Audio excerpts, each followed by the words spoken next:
Hello students, welcome to the session on Principles of Assessment. Module 1 is on Understanding Assessment and its Types. An introduction. Assessment has been an integral part of the education system. Educators have always felt the need for assessment and have tried to explore the need for assessment from decades. Parents, teachers, and other people in the field of education have always been in a debate on the need for assessment and the type of assessment that will help in understanding a student's capacity. It is believed that assessment started around the 19th century, where teachers would test the students and see if the students have learned what they have been taught. Upon failure to perform, the students were retained. This kind of practice is followed in almost all the educational institutions, but recently trends have started changing. Now there are different types of assessment, but earlier the same type of assessment was administered for the whole class according to Giordano. This method is called as recitation. During 20th century, people from the field of educational psychology started establishing the subject, and this field changed the method of testing the students. Giordano says that educational psychologists introduced standardized forms of testing which completely changed the assessment methods in education. Slowly, tests were developed that just not measures the intellectual capacity but also helps the educator in understanding the aptitude, mastery, and potential of students. The accountability of these standardized tests is being questioned. With changing trends, improvements, and research, different types of assessment methods are being used to evaluate students. There is no universal assessment method but differs for different age groups.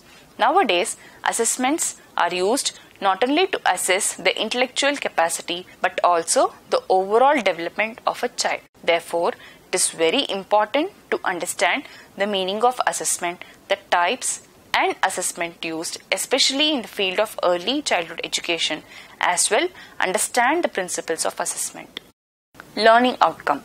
Understand the history of assessment, its genesis, understand the meaning of assessment and the types of assessment, understand the importance of assessment in early childhood, understand the definition of assessment. Definition of assessment.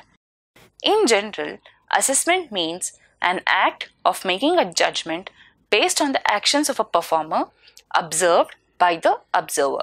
According to the Glossary of Education Reform, assessment means the use of wide variety of practices, methods, or tools that teachers, educators can use to assess and document the academic and learning progress, skill set acquired, or educational needs of students.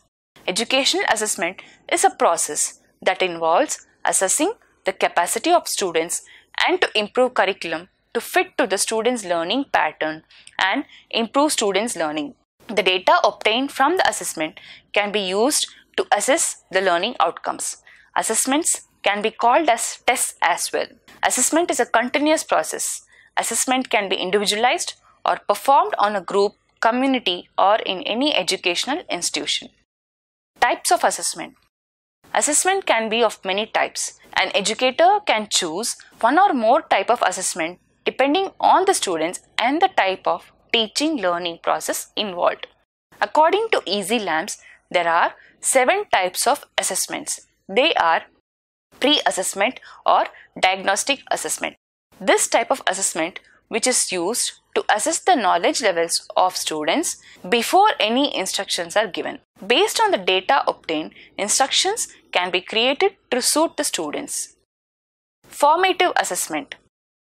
This assessment is used to evaluate student learning as well, provides feedback if there are any loopholes in the instruction methods and there is scope for further improvement. Summative assessment assesses the overall benefit of the instruction method, student learning outcomes, and the long-term benefits of these assessments. Confirmative assessment. Confirmative assessment, as the word says, it is used to confirm whether the teaching method or instructions given are still effective and successful over a period of time. Norm referenced assessment. An average norm is fixed and the student's performance is compared to the average norm.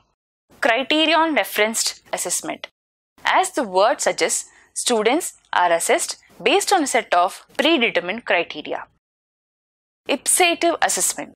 This assessment is used to compare a student's previous performance with the present performance, which will be helpful in understanding the improvements in the student.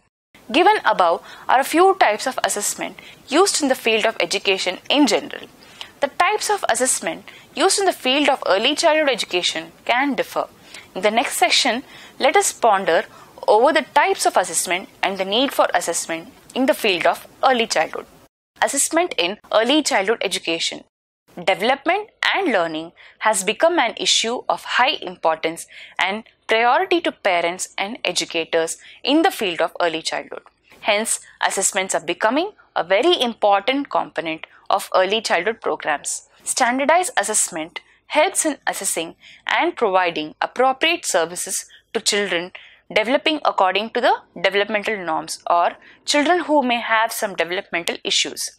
Assessments helps early childhood professionals in improving the quality of the curriculum or plan a need-based curriculum. Assessment in early childhood is based on various criteria.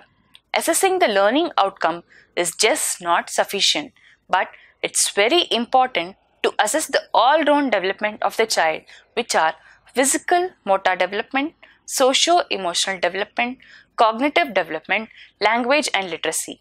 All these areas are interrelated, and the early childhood educator may have to use various assessment techniques to understand and evaluate a child's learning progress. Certain areas can be assessed only by observation methods, interviews, multiple intelligence testing, and can go on with other forms of standardized assessment. The other standardized methods of assessment is almost as same as what was discussed previously under types of assessment. Standardized assessment, norm reference assessment, criterion reference assessment, curriculum referenced assessment, and readiness assessment are used in the field of early childhood. Mainly, assessment is done for the following reasons: to support learning, to identify special needs, to monitor programs, evaluate and look for scope for improvement, to make schools accountable. Conclusion. It's very important for educators or ECE professionals to understand there are some underlying principles which has to be understood when conducting assessments. Before gaining the knowledge about the principles, understanding the word assessment and its use is very important.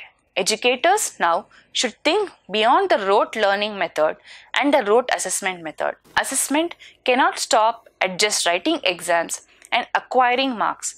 It's gone way beyond that, and professionals in the field of education now very firmly believe that clearing exams are not the only way of showing the learning outcome, but there is also a need to understand the learning outcome from other perspectives.